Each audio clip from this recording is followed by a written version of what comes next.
Hey everyone, welcome back and happy Thursday. Okay, guys, so we're back to talk about the Real Housewives of Orange County because Gina K, it's so funny. I always try to say her last name, but I just can't nail it down. And Heather Dubrow, they are speaking out on Shannon's DUI arrest and hit and run. Now, you guys know that today we're going to do our recap live at 1 p.m. Eastern with Ricky Cornish from Out Magazine. We always have the best time with him. So I will be pinning that link in the comment section below. Make sure you check that out, smash the like button, and hit the notification bell. That way you guys don't miss it. And if you do, it's totally okay. You can be a part of the replay crew. With that, do all the YouTube things and let's jump right in.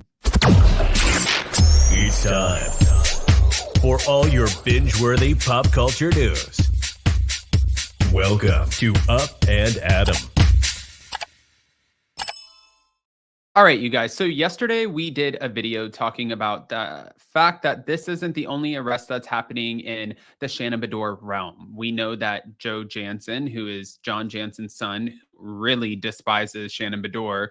He got arrested for a felony charge. I believe it's a felony charge for vandalism in Newport Beach.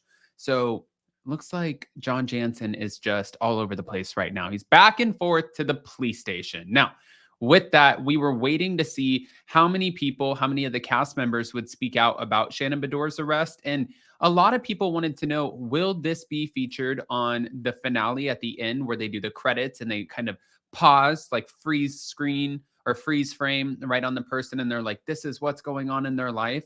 They didn't mention it last night on the finale. And it's definitely not going to be in the reunion because they already taped the reunion. So this happened after.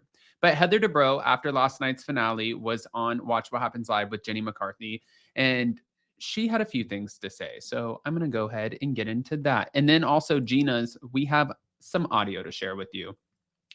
When Andy Cohen asked her about the crash last night, she began emphasizing that she's glad that no one was hurt, and that's the most important thing.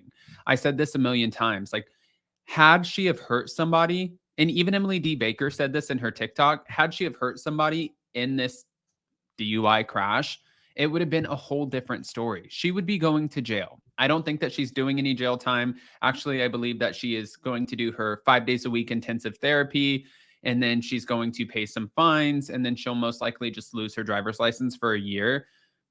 But that's not the worst thing if you're getting behind the wheel and drinking after drinking. So yeah, get ready for the Uber tab. Now, back to it.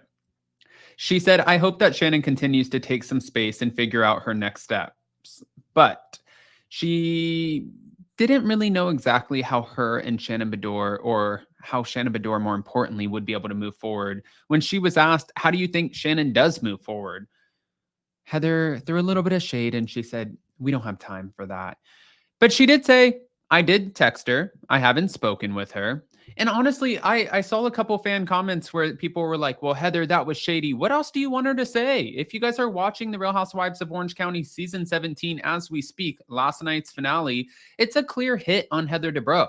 We're going to get into that in the live today, but I don't know why people are expecting her to give so much. Her empathy is, listen, nobody got hurt. She didn't get hurt. Aside from maybe a cut on the face and a broken arm, it could have been 10 times worse. And I hope that she takes the steps necessary in order to get to a better place. I don't know what else you want her to say about it. But I think everybody was really trying to figure out, what would Gina K say about it? Gina K did mention at one point she felt like this was a little bit of karma. And she also said that she was angry when she first found out, but then she kind of got out of that place. But I don't blame her, because Shannon Beador, when every time that, there's a new housewife or a new friend of, or whoever comes onto the show, Shannon had no problem sharing Gina's story. It was Gina's story to share, but Shannon had her attorney help Gina in the moment that she got her DUI, and it was one of the lowest moments for Gina. So why would you take that story and try to ram it down Gina's throat every time you meet new people? Let her meet new people. The DUI was 4 years ago. She's not drinking. She's grown. She's in a happy place. And I think everybody's wondering, is that going to be the same thing for Shannon Beador? Before I bring up the audio from Gina, I just wanted to add this. It's like, I think sometimes a lot of people bond over the fact that they are drinking together, like the Tres Amigas, they have a good time. They're doing their live shows. They're doing a lot of tequila. And if you see every time that they get together, they say, we have the best time, tequila shots, tequila shots. And that's what they bond over. So once you eliminate the element of alcohol, do they have a whole lot to bond over? Or will this be the end of the Tres Amigas? And will Shannon still have the same amount of fun on the show if she's not drinking? Or will she just go through the program to appease the court and then come back and eventually just decide, hey, listen, I'm going to ease my way back into alcohol? That's kind of what Countess Luann did at the time until she came out with her faux or whatever it was, her faux cocktails. It could happen. But wait. This is what Gina said. I'm going to go ahead and play the audio for you guys. Here we go. Both can relate to what's happening here, sympathize with what's going on here. And yes, obviously, you can't ignore the fact that this is the irony of it, right? Is major. But like, honestly, really, at the end of the day, like, I've been thinking a lot about this and Shannon in general. And I just don't have it in me. Like, I'm not going to kick someone when they're down. You know what I mean? And I've been down. Yeah. And I know where she's at right now. It's not a good place to be, mentally, emotionally, even just like, you know, you do have this platform and this, you and I both can relate to what's happening here, sympathize with what's going on here. And yes, obviously, you can't ignore the fact that I am a wholehearted believer in that, having made this mistake myself. So I'm just glad everybody's okay. But like, it sucks, you know, it's hard. And I feel bad. I feel bad for her. Well, and I don't, you know, it's like, there's part of me that did, you know, I'm not going to lie to everybody and say I didn't wake up and be like, oh shit, like this is like a karma, you know, but then very quickly, and if I'm being very honest, very quickly, I moved past that.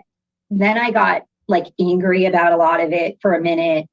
And then I really now have settled into appropriate sympathy for the situation and for her. And I don't want to see anybody down.